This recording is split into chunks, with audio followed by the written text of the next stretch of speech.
Good afternoon friends, कैसे हैं आप लोग। मैं आशा करता हूँ आप लोग अच्छे होंगे। आप लोगों का मेरे चैनल में स्वागत है।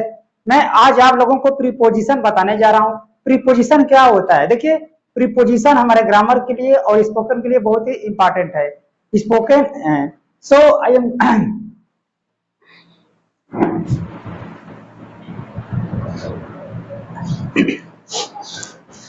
गुड मॉर्निंग फ्रेंड्स, कैसे हैं आप लोग। मैं आशा करता हूँ आप लोग अच्छे होंगे। मैं रामकृष्ण, आप लोगों का मेरे चैनल में स्वागत है। मैं आज आप लोगों को प्रीपोजिशन बताने जा रहा हूँ। देखिए, प्रीपोजिशन ग्रामर के हिसाब से बहुत ही इंपॉर्टेंट है। तो हम अब प्रीपोजिशन बताने जा रहे हैं। देखिए, प्रीपोजिशन क्या होता है।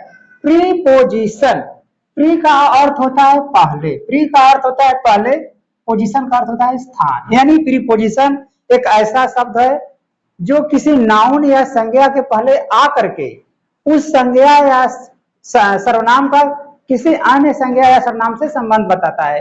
अब जैसे देखिए, the book is on the table.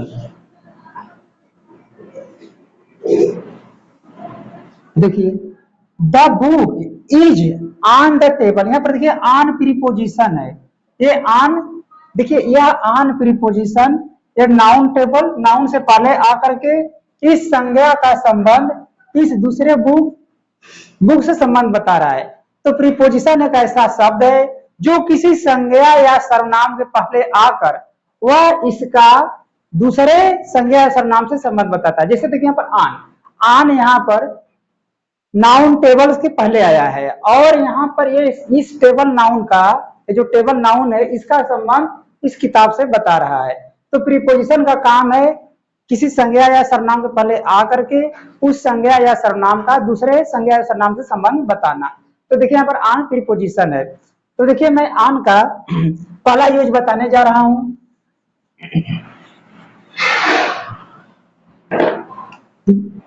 Use of at, use of at.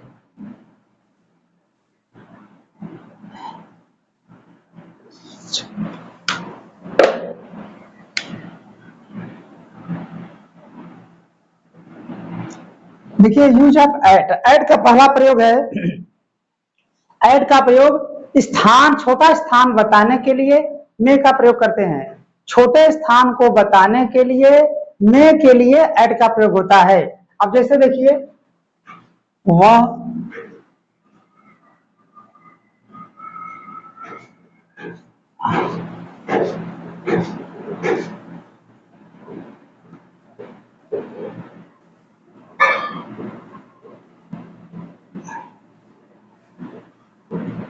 देखिए, वह कुदारन में रहता है। देखिए यहाँ पर कुदारन एक गांव है, छोटा मोटा गांव है। तो जब छोटा गांव है तो में के लिए एड का प्रयोग करेंगे। लेकिन जब बड़ा बड़ा शहर होता है, नगर होता है, महानगर होता है, तो वहां पर में के लिए इन का प्रयोग होता है। अब देखिए, वह कुदारन में रहता है तो लिखेंगे लिव्स ही लिव्स एट कुदारन। देखिए, यह टेंस है प्रेजेंट इंडिफिनिट टेंस में, तो वह करता है तो वह के साथ लिव्स हो गया।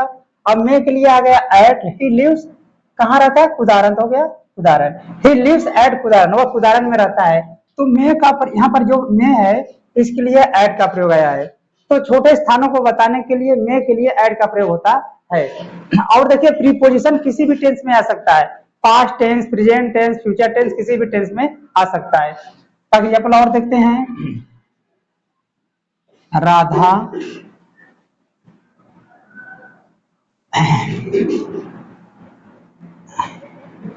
मूजडी में रहती है।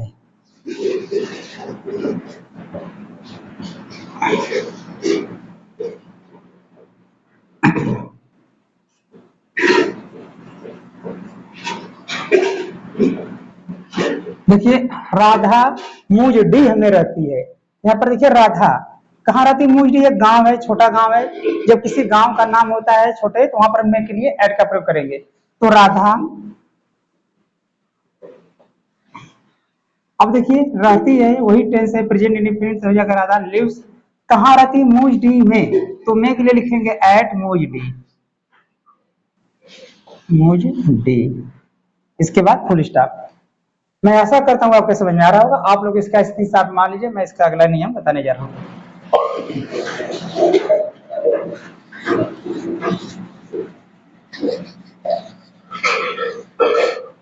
कि ऐड का प्रयोग किसी वस्तु की कीमत बताने के लिए, यूज ऑफ ऐड। देखिए ऐड का प्रयोग किसी वस्तु की कीमत बताने के लिए, दर बताने के लिए या चाल बताने के लिए ऐड का प्रयोग होता है। अब देखिए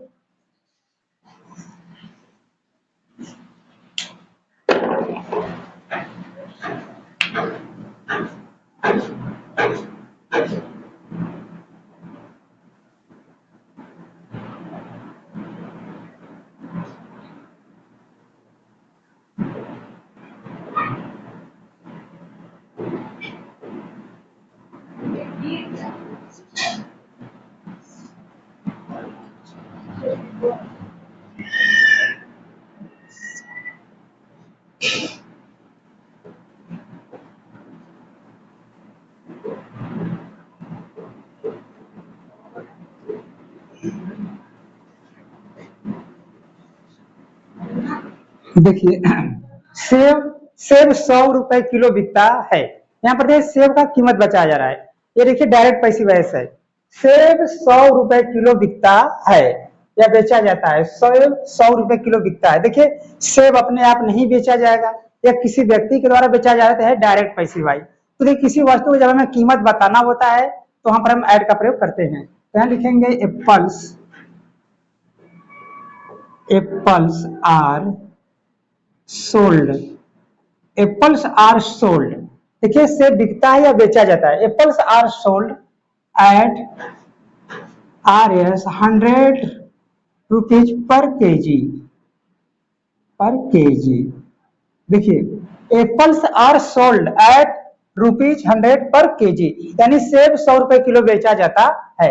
देखिएगा कलम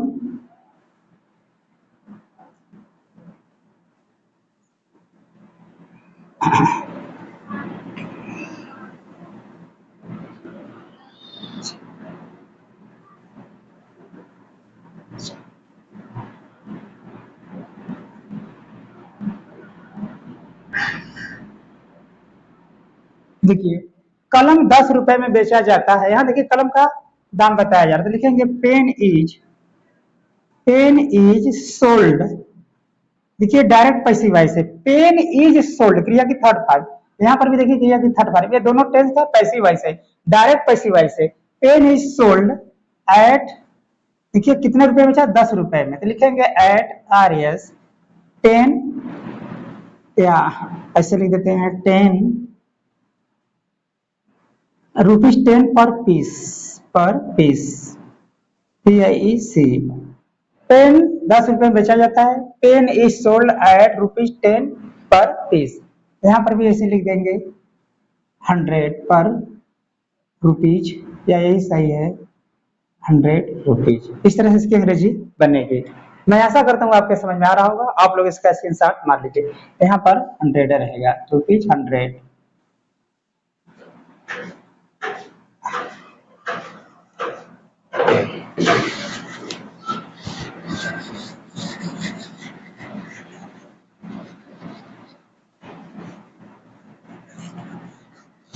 अब देखिए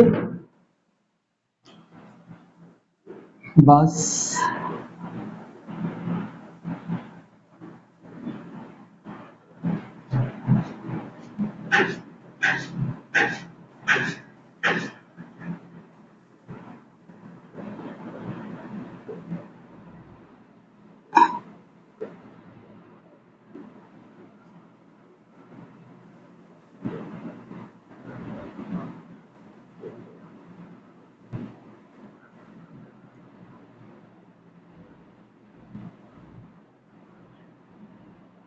देखिए बस 40 किलोमीटर प्रति घंटा चलती है।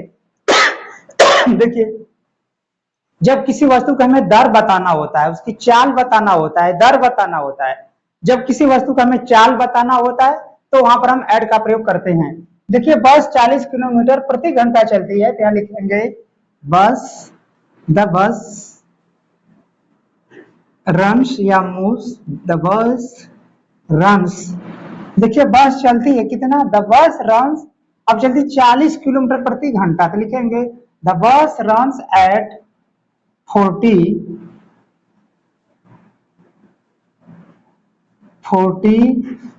किलोमीटर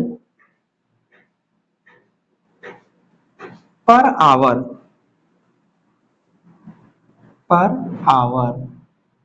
देखिए हो गया, बस 40 किलोमीटर प्रति घंटा चलती है, the bus runs at 40 kilometre per hour. मैं आशा करता हूँ आपके समझ में आ रहा होगा। आप लोग इसका स्क्रीनशॉट मार लीजिए।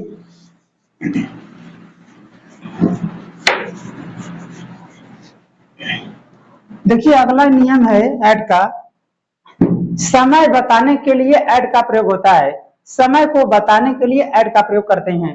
अब जैसे देखिए, तुम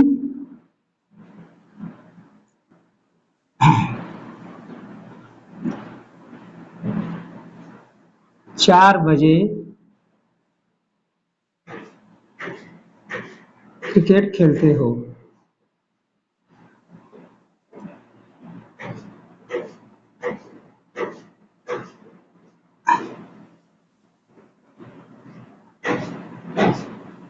तुम 4 बजे क्रिकेट खेलते हो, देखिए ये टेंस है प्रेजेंट इंडेफिनिट टेंस, लेकिन समय दिया कब, 4 बजे। तुम 4 बजे क्रिकेट खेलते हो, देखिए समय बता रहा है, समय कब है, 4 बजे। तो समय बताने के लिए एड का प्रयोग होता है। यहां लिखेंगे you play cricket, you play cricket, तुम क्रिकेट खेलते हो कब, 4 बजे, तो लिखेंगे एट 4 यहाँ ऐसे लिख देते हैं एट 4, हाँ एट 4 o'clock। देखिए वह 4 बजे, तुम 4 बजे क्रिकेट खेलते हो, you play cricket at 4 o'clock। देखिए निश्चित समय बताया तो हमने सारे समय बताने के लिए एड का प्रयोग हुआ। तुम 4 बजे क्रिकेट खेलते हो, you play cricket at 4 o'clock। दूसरा देखिए, मैं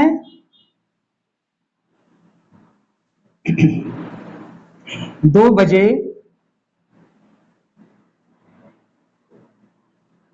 बाजार जाऊंगा।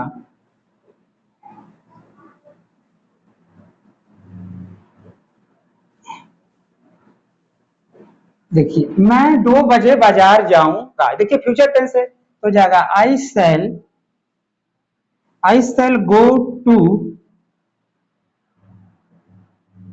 Go to market. अब देखिए मैं बाजार जाऊंगा, आई शैल गो टू मार्केट, कब जाऊंगा, 2 बजे, तो लिखेंगे एट 2 o'clock, एट 2 o'clock। देखिए यहाँ पर जो हम शैल लिखे, यहाँ पर हम विल भी लिख सकते हैं। देखिए मॉडर्न ग्रामर में आई वी के साथ विल भी लगा सकते हैं, ऐसे आई वी के साथ शैल लगता है लेकिन इसके साथ विल भी लगा सकते हैं। देखिए मैंने यहाँ पर एड का प्रयोग किया, देखिए समय बताने के लिए एड का प्रयोग हुआ। आप लोग इसका स्क्रीनशॉट मान लीजिए, मैं इसका एग्जाम्पल एक और बताऊं।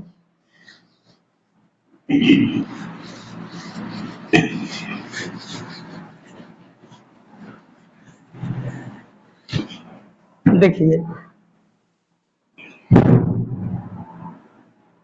राम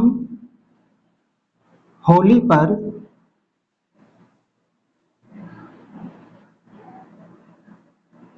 घर आएगा।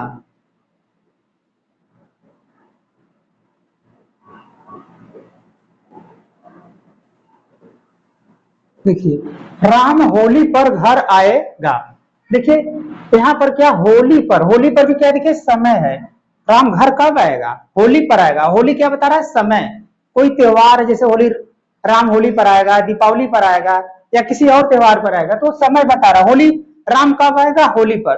तो यहाँ पर भी पर के लिए एड का ही प्रयोग होगा। यहाँ लिखेंगे राम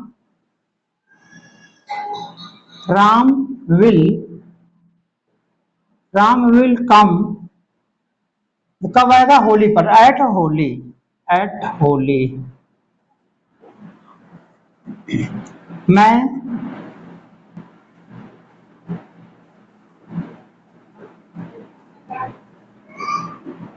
दिवाली पर मिठाई खाऊंगा।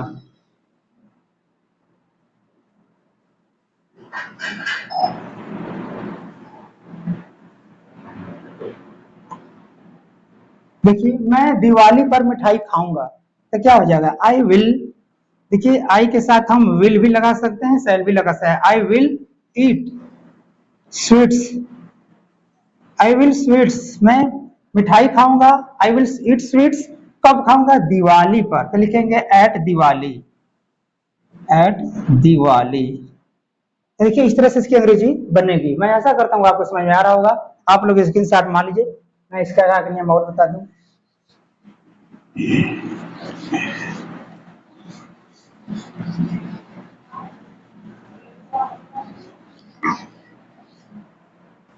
देखिए वह रात में किताब पढ़ता है।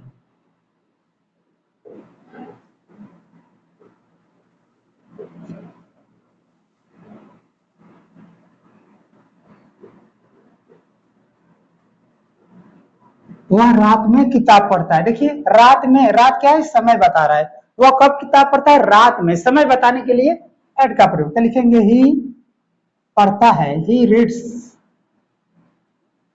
Reads book. कब पढ़ता है, रात में। तो लिखेंगे एट नाइट, एट नाइट। इस तरह से इसकी अंग्रेजी बनेगी। मैं ऐसा करता हूं, आपको समझ में आ रहा है। अब इसका स्क्रीनशॉट मार लीजिए। देखिए अब एट का प्रयोग कुछ क्रियाओं के पहले होता है, जैसे लुक एट।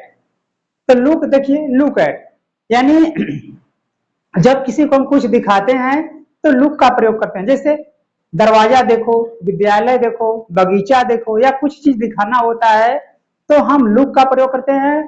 तो लुक के बाद एट का प्रयोग होता है। जैसे देखिए किताब देखो,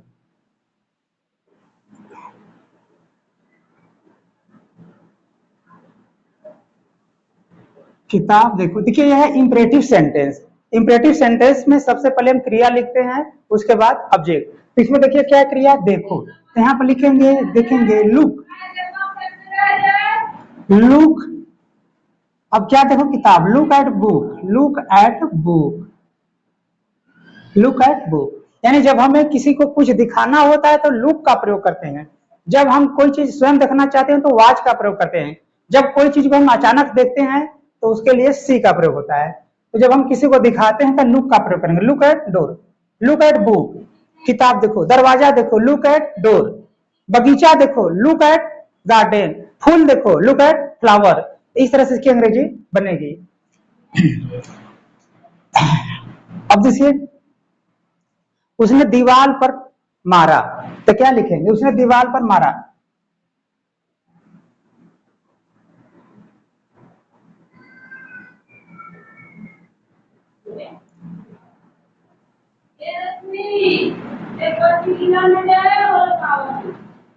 देखिए उसने दीवार पर मारा तो क्या लिखेंगे, he kicked, he kicked at door, at wall.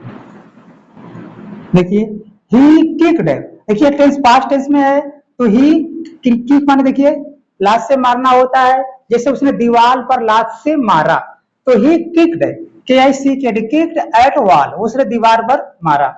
तो देखिए इस तरह से इसकी अंग्रेजी बनेगी। मैं आशा करता हूं आपके समझ में आ रहा होगा। और यदि आपको मेरा वीडियो अच्छा लगे तो आप इसे लाइक कीजिए, शेयर कीजिए, सब्सक्राइब कीजिए। धन्यवाद।